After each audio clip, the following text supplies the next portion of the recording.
Welcome back to Montober, and today is the finale, so happy Halloween! And we are having a look at 1998's Halloween H20, or as I like to call it, the slow train to nowhere. Now, I am going to be kind of hard on this movie, but understand I still have a lot of nostalgia for this film. I remember seeing a TV trailer for it one night, saying it looked good, and the next day my mom took me to the movie theater and rented the first two movies, and the rest is history. It's a film that's got some great scenes, but not a lot happens. It was the first kind of soft reboot, if you will, because it ignored Halloween 4 through 6. And it had Jamie Lee Curtis returning. Sounds awfully familiar. And, it was big at the time. The opening is great. We have Dr. Loomis's nurse from the beginning of the first Halloween, and that shows up in Halloween 2. Her house gets broken into, and Michael kills her and some neighborhood boys. We get a strong opening with a very strong opening credit scene where we see two police officers talking, and there's a wall, and we see it pays a lot of respect to both Donald Pleasance and Dr. Loomis, because we see Dr. Loomis to his dying day never stopped trying to find Michael. And we see one of what I consider one of the most iconic images in the film, and sorry, Chad Middleton, I don't understand your hatred for this image, but the police suspect sketch of Michael Myers, which it looks just like a police suspect sketch of Michael Myers would. And yeah, I have one hanging on my wall. It's an image that I always remembered from the film, and now I kind of see why, because although I remember loving it when I seen it back in the day, upon recent years, it's just not as rewatchable. I know all the films kind of had that almost cheesy drama feel to them at times, but this one, it was just so in your face. The family drama, the son who's with the overbearing mother, the mother haunted by her past, and the film just never lets up with it. Josh Hartnett is not great in this film. We don't even have while not bad, we also get my least favorite Michael Myers. And let's talk about the masks, plural, because there were multiple masks in this film, even a CGI mask. And looking at some of these masks, how can anyone tell me with a straight face the mask in Halloween 4 is worse than these? Especially how clearly you can see Michael's derpy eyes in this film. And even the actor, was he bad? No. He wasn't awful, but at the same time, he's not a good Michael. This is by far my least favorite Michael. And we have a very cheesy subplot in it with a security guard played by LL Cool J, which I'll get back to in a minute, who's trying to write this cheesy novel, and he's constantly talking to his nagging wife on the phone. This is a Halloween movie, people. We also have Josh Hartnett with one of the worst haircuts in horror, and Jamie Lee Curtis, it's been clear she was just here for the paycheck, and apparently there have been several rewrites to this movie, because an earlier script had a scene that referenced, paid lip service at least, to Halloween 4 and maybe the events of the rest of the Thorn trilogy, but Jamie Lee Curtis wanted it out there, which I am mixed about. A part of me feels like it could be included, but how do you deal with the continuity issue of Jamie not knowing she had a brother? Yeah, there would have been issues there that would have been hard to explain, but it is what it is. We do get one really nice scene where between Jamie Lee Curtis and her mother Janet Leigh, and Janet Leigh is actually driving off in the psycho car in the scene, which is a great scene and probably one of the better acted scenes in the film, just because I'm sorry Janet Leigh acts circles around Jamie Lee. But we get, it doesn't even look or feel like Halloween in this movie. Granted, it's set in California, so Halloween might not have felt as Halloween back then, but it's like they barely even tried in this film. And we also have a kind of, one of the teachers at the school, he's a love interest with Jamie Lee Curtis, and like these two have no chemistry between them. And it's like the whole film, I'm just sitting there waiting for Michael to get to the college. We get one good scene until the third act, and that's when a mother and her daughter pull into a public rest stop, and Michael comes into the bathroom and steals the purse and drives off in their car, and it's great because it feels tense. It feels like they're in danger. You think Michael might kill both of them, but he just steals the car, so it goes back to that randomness of Michael, but just, there's not a lot of meat on the bones after that. And even when Michael shows up and starts killing, like we get the CG mask, and it's just, he's not very interesting in this movie, especially when you could see those derpy eyes. Oh, I did not think I was going to be as hard on this movie.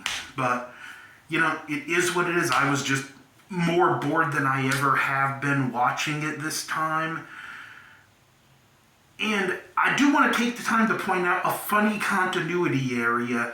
The scene where Laurie's boyfriend accidentally shoots LL Cool J's character. Well, look at this. Okay, so I noticed this big mistake in Halloween H20 in the scene where LL Cool J's character gets shot. Look at as we see him walking through the hallway when he gets mistaken for Michael. It's clearly Michael we see in this frame. Now it's LL Cool J. I didn't know Michael was a shapeshifter. Yep. Michael shapeshifted into LL Cool J. Make of that what you will.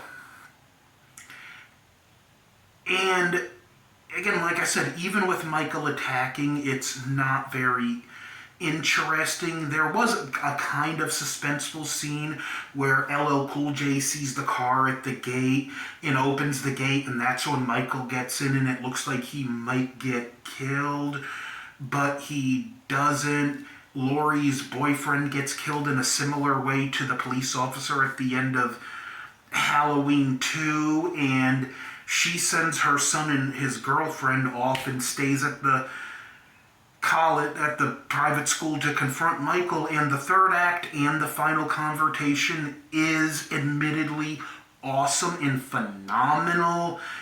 It's just a shame we had to slog through however long of the slow train to absolutely nowhere to get here. And it's really played. Laurie confronts her fears. She has to be smarter because she knows she can't match Michael's strength or durability.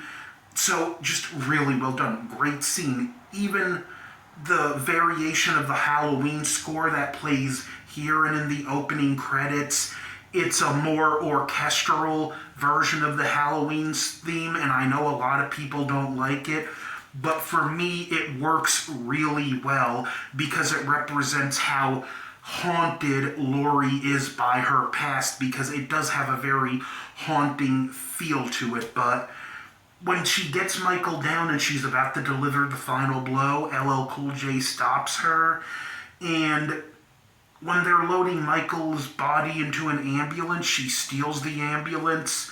Michael comes back to the ambulance, crashes, and there is a nice moment with him reaching out and they sort of touch fingertips. And then she cuts his head off with an axe.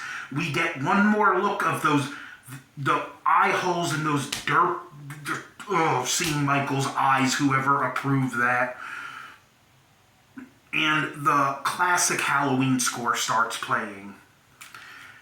This movie, where I describe Halloween 6 as a time capsule of a movie, and it captures the look and feel of the mid-90s perfectly, this film is just cringingly awkward, stereotypically late 90s, to the point where there is even a Creed song in the end credits. After Laurie kills Michael, the OG Halloween theme plays, and it goes right into a Creed song. I cannot tell you, if you've seen it, you know how just cringe and jarring it is.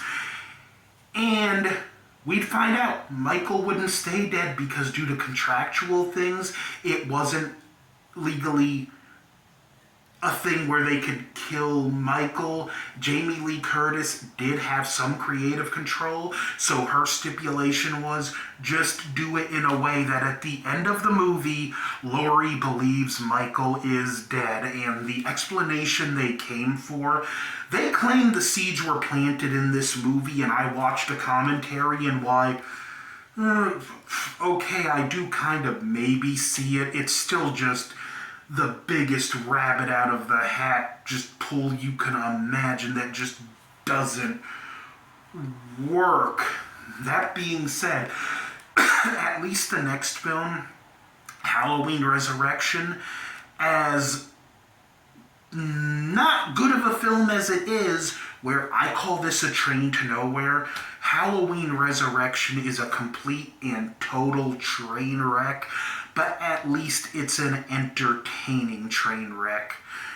H20, just very low on my Halloween list. It's like every year the more I watch this film, the least I just like the film less and less. Just like you see, like nothing really of note happens except for a couple scenes in this movie. None of the characters are interesting. And it's just a big nothing sandwich for the most part.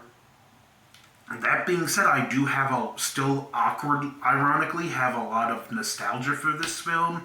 Now, being that it's Halloween, just remember there are some very deranged people out there, and they are planning to slip Blumhouse movies into trick-or-treat bags. As a parent, you know what you need to do.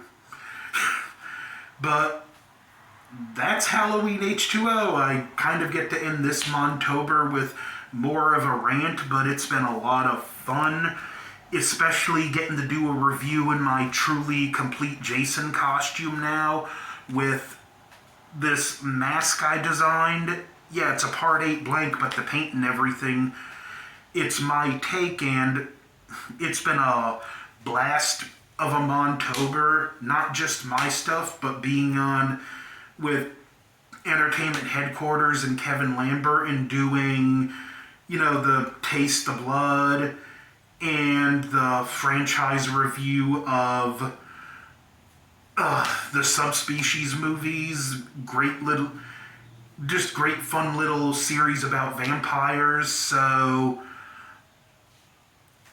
again, happy Halloween. Next, I'm going back to Godzilla, but don't forget to like, share, comment, subscribe, and stay safe. You never know if Michael Myers is lurking in the shadows. Over and out. Hello, quick little add-on to this video since I forgot to mention it. In the beginning, during the opening credits with that more haunting orchestral version of the Halloween theme, we get the famous Dr. Loomis, Blackest Eyes, Devil's Eyes narration. And I always thought they just took the audio from the first one, but for various reasons, either they couldn't or it was too difficult. So the narration of Dr. Loomis was given by a voice actor who did a great Loomis, Tom Kane. So I want to give him his props because I couldn't believe it wasn't Loomis when I found it out that it wasn't Donald Pleasance. I mean, so there you go. I got to throw that out and give one of the people who really does deserve credit for this movie credit. Halloween without Loomis just always felt off, and this was as close as we were gonna get. So there you go.